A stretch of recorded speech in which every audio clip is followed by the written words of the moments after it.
Welcome to A Mason's Work, the podcast where we review Masonic symbols and illustrate how they can be used to solve problems in everyday life. With your host, Brian Mattox, a proud member of the Craftsman Online Media Network. A lot of men in Freemasonry get jaded and upset and disappointed with the craft, and they lose their zeal for the work because they have mistaken the oath that they have taken as a legal contract. This is something that will take a little bit of time to kind of conceptually get through. But let's talk about Freemasonry all over the world, right? There are differences in language amongst our brethren. There are differences in background. There are differences in historical context. There are differences in level of development, whatever that means.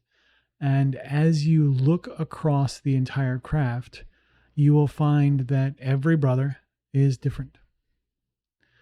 Even if the ritual was identical globally, and even if the oaths we were taking were all identical, meaning everyone repeated the same words at the same place at the same time in the ritual, you would still never have anyone taking the same oath.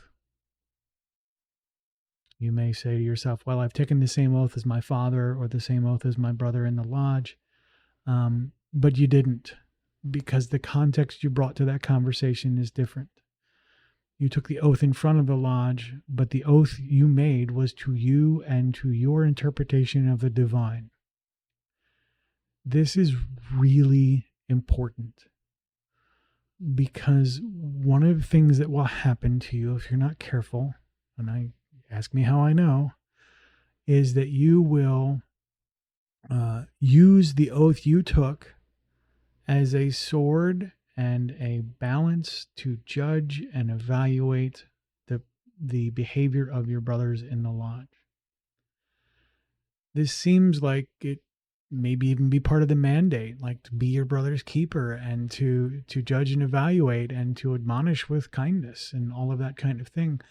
But I will tell you, the moment you let it inform your behavior and your perspective, these judgments and evaluations will be your downfall. It will be the path to a jaded experience. It'll be the path to disappointment. And you'll start playing the, well, we oughta kind of game. And a big part of this is because you are trying to hold other people to your standards, whatever that is. And a lot of folks won't even hold themselves to their own standards. So they weaponize their own disappointment and project it onto the other people in lodge. We can talk about the psychological mechanics of all that. That's fairly well stated out there on the net. You can find the idea of projection.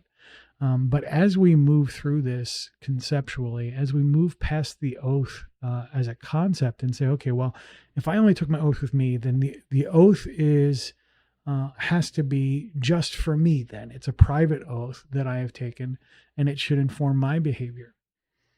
And that's kind of the way this really should go when it comes to taking your Masonic oath. But I also want to caution you against getting attached to outcomes.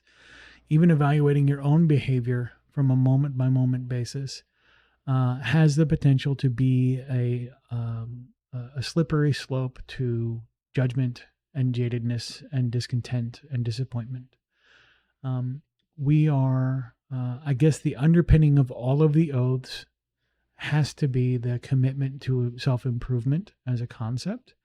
But beyond that, if you get attached to any of the sort of impact of that or how it expresses itself in the world, you're going to find yourself just using your oath to beat everyone else to death. And it's going to be a nightmare scenario. And you see a lot of guys coming in thinking, well, I'm signing up for this concept, this brotherhood or what have you.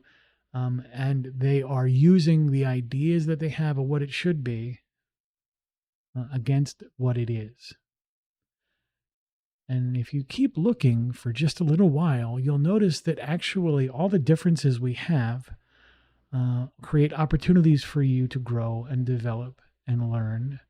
They become the tools by which you operate and do the work to become a better version of yourself. These disagreements, these little picayune, arguments or misinterpretations or what have you, become opportunities to get closer to a guy and talk to him and figure out what they're about and find out what part of you that you've been avoiding looking at because you don't like the way that guy does what he does. And so we've got some articles about this kind of thing out on our blog at blog.amasonswork.com.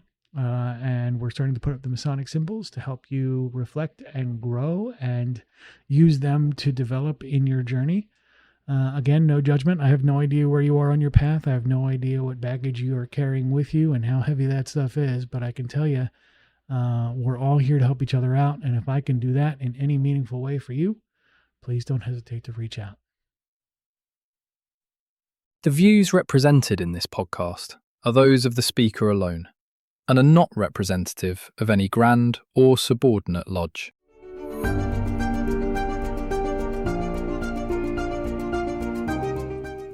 Hi, Brian here.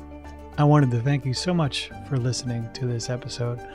If you have any suggestions or guidance for further episodes you'd like to see or hear, whatever the case may be, please don't hesitate to reach out to me at amasonswork.com, and we will try and incorporate your suggestions into a future recording. Thanks.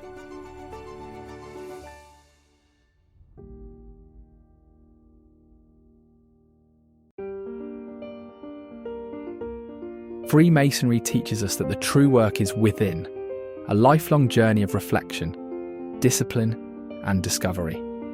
At A Mason's Work, we help Masons bring out their best selves through meaningful self-inquiry and symbolic practice.